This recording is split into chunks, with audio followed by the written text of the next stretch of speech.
Hi guys and welcome to the tutorial where we will explain how you make your send money on Venmo from desktop PC. So if you're interested, let's jump right in. To get started, open your browser and go to the official Venmo website.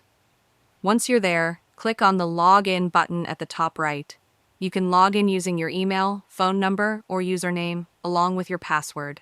After signing in, you'll be taken to your dashboard. Look for the blue Pay or Request button. It's usually at the top or center of the screen. Go ahead and click on that. On the next page, you'll see a few fields to fill out. First, type in the amount of money you want to send. Then, in the box above, enter the recipient's username, phone number, or email address, whichever one they've connected to their Venmo account. Below that, you'll see a field where you can add a note or description of what the payment is for.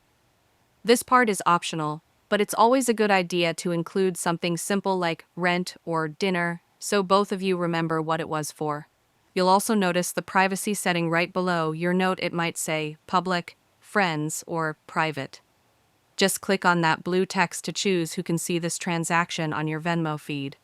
Once you've reviewed all the details and everything looks correct, go ahead and click on the Pay button.